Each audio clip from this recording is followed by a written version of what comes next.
day and welcome back to the Family Cyber Clinic, where we discuss all things cyber.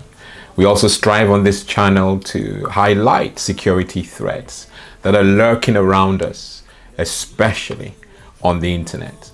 And today we're going to be discussing a very sensitive topic, and it is simply pornography and how we can protect our kids in 2019. I'll share practical tips. I'm not an expert in this area. I'm just going to share practical tips that we can implement as parents to prevent the exposure to pornography. And I'm sure that would be a good first step.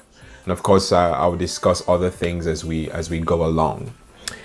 You know, many of us present several reasons why we cannot watch over our kids 24/7. I've heard some parents say that they have to put food on the table, put a shelter over the heads of their family. Some even say we have our own lives to lead. Others also say that the kids no longer listen to me.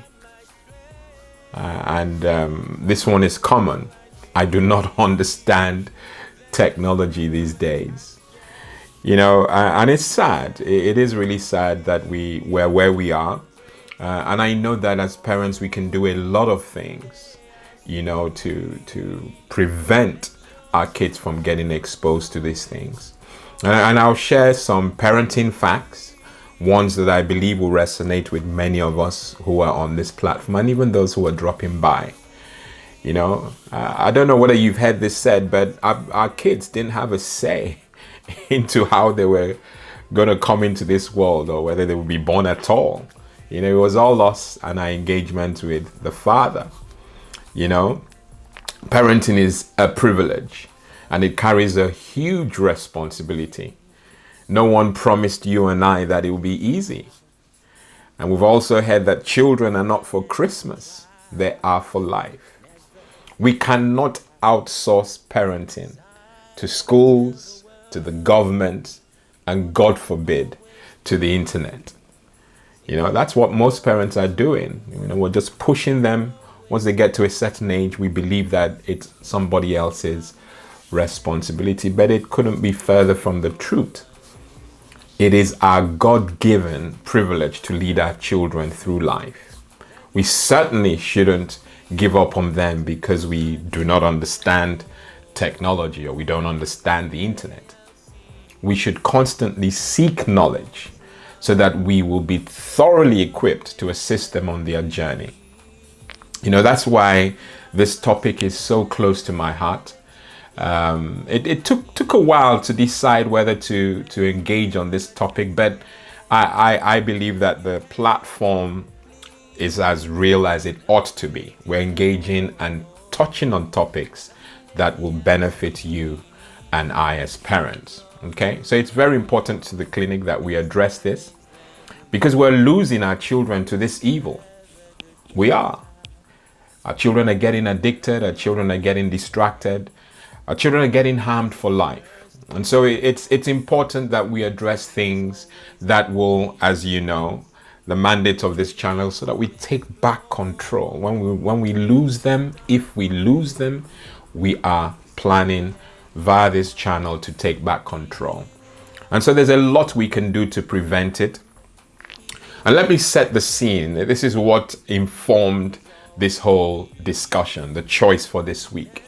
You know, I saw a clip about they were 10 years old and they had parents had gone to work, and so they had hired a babysitter. And the babysitter obviously was there to watch over the children. 10-year-old, okay, touchy, but yeah, they're 10 years old, so they can be watched. So the babysitter, after doing about 2 hours shift, she decided to pick up her phone and call her friend because she was bored, 10 years old, and you get the gist. So of course the friend came over and she temporarily left the room that they were spending time in, and having engaged her friend for 30 minutes or 45 minutes, she thought well to go back and see how the children were doing. And of course, when they both walked in, they found the kids glued to their phones. Nothing dramatic. I'm sure so many of you thought this was going in a different direction. No, nothing dramatic. But they were glued to their phones. Even when they said hi to the kids didn't answer because they were glued, firmly glued to their phones. And of course, out of desperation, the babysitter goes and seizes the phones from these two children. And what they were looking at was just alarming. They were watching porn on their phones. And when the babysitter tried to tackle it, he said, "Auntie, as you know, Auntie, what's the big deal? It's only two people making out. After all, our friends send us links and we watch them very regularly." That's where we are.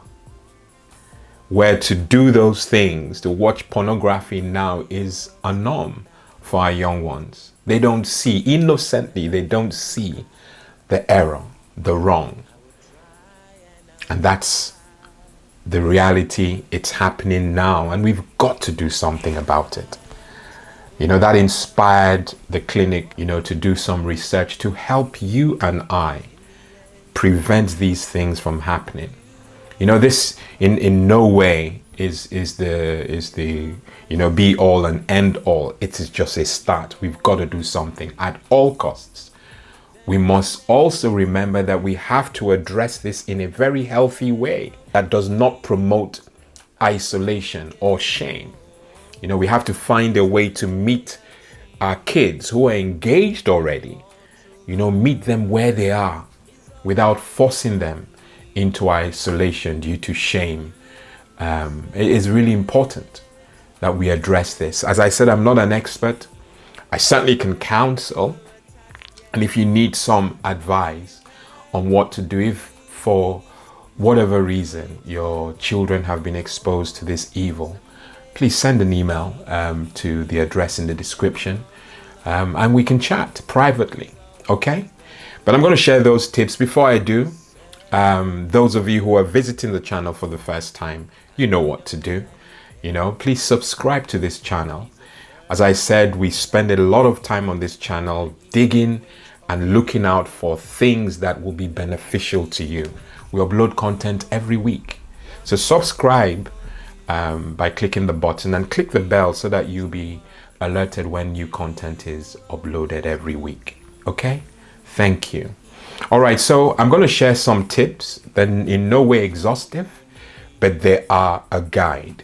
It's a very healthy head start. Okay? So the first tip, we've got to train our children about the dangers of pornography.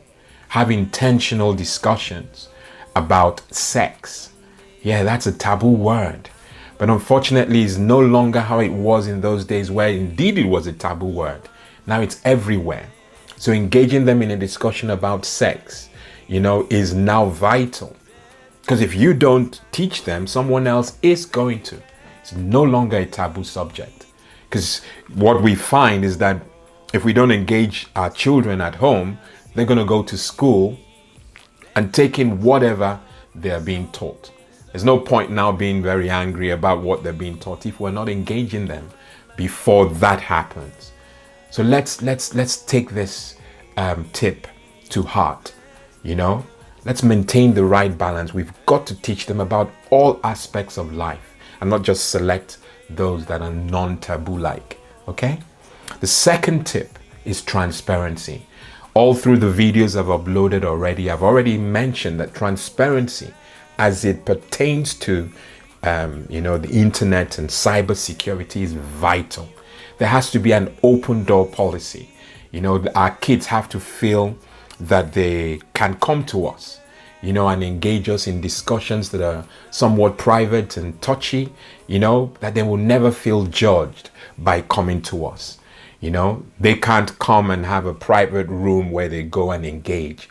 Everything must be in the open. Of course, we encourage privacy, but it has to be earned.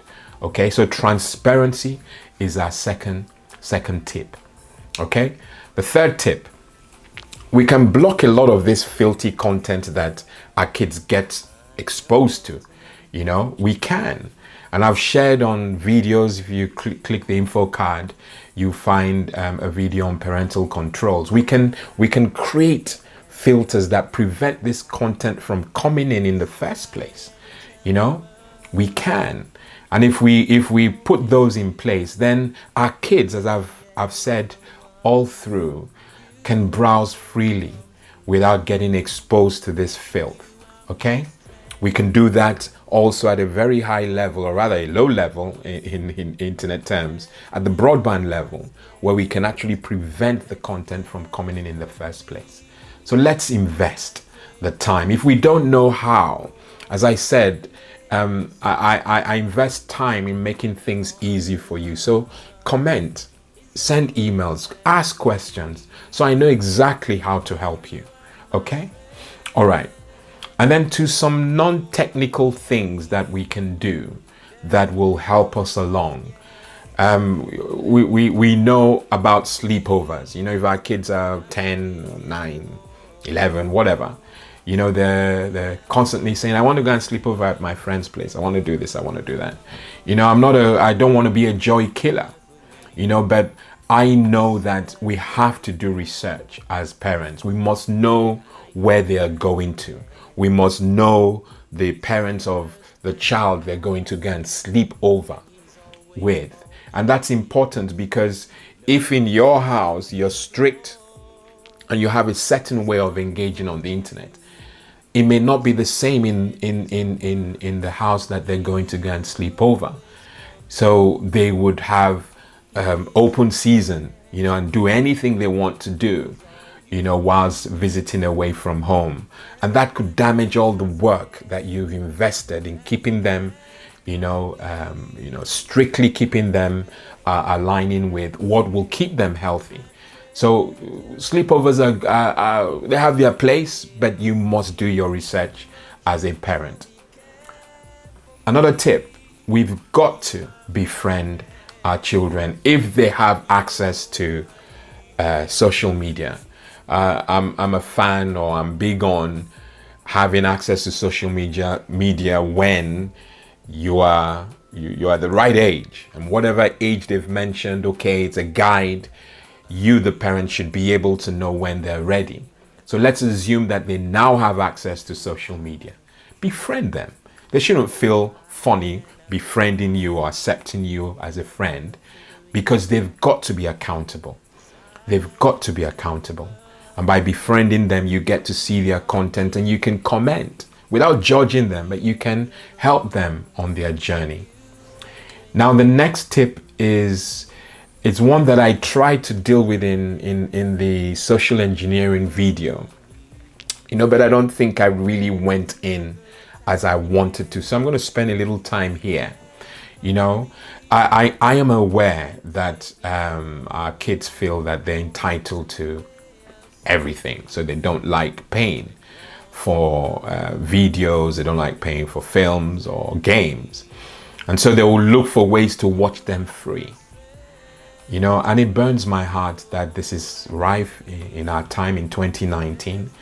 And I'm not very happy that I'm repeating it, but because I'm repeating it means it's really important. On these streaming sites where they can get these free programs, we have a lot of filth. And because we're talking about pornography, most of the content that you have side by side with these sites that give you illegal content, I say illegal advisedly, they are mostly porn. And our kids are exposed to those things before they get to actually click on the live game or the Game of Thrones and all that stuff. And some are so distracted that they don't even want to watch the live game. They go straight and watch the filth. So in a way to avoid paying for the official program, you're exposing, or the children are exposed to filth, which can become addictive in the future. And so there's a lot that we can do as parents. Those are the tips that I have. I certainly don't have more than that, but there's so many other things that we can do, to keep our kids safe, from all that fear. We must pay attention. Pornography is the exposure to sexually explicit content on the internet and offline media. And it includes graphical images of sexual intercourse. So I'm defining it so that we don't misunderstand what pornography is. Lewd exhibition of genitals of male and female. God intended sex to be done in the context of marriage, and we know that. But many are running away and finding outlets. Unfortunately, if our kids are exposed to these things at a very early age, it harms them. It skews their worldview of sex and intimacy. It increases high-risk behavior. So there's just negative attitude and behavior towards the opposite sex that is caused by pornography. As I said, I'm not an expert, but these are the things that are out there. And so I'm presenting ways to prevent us from getting there. We've heard it, prevention is better than cure. Let's prevent it now so that we don't have to worry about bigger things later on. So let's do our best to prevent this, okay? Now that you know what to do, I'm hoping that you'll take it to that next level. Engage your children. Engage them. Don't wait till they're 18 before you have these big discussions. Start early, and things will be good. Like we do every week. There's a product that's in the market called TV Bright Antenna. And it's supposed to be an antenna that you can plug into your TV and you get HD TV and all that. It's TV Bright.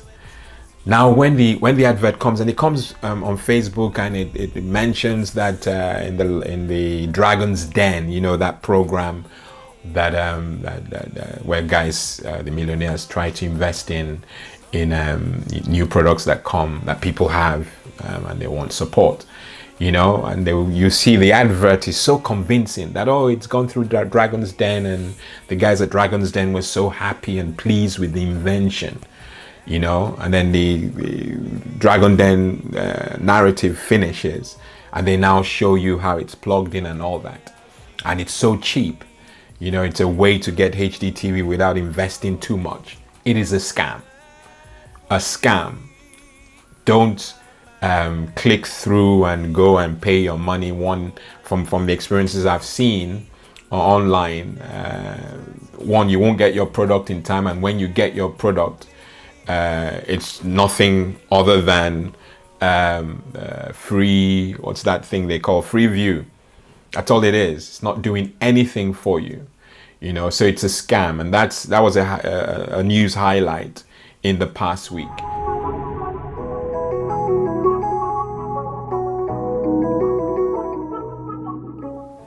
I'll leave you with this PowerPoint. He who loves his son and daughter disciplines him appropriately and diligently. I'm your host, Cyber Pastor Lawrence Edem. See you next week. God bless and goodbye.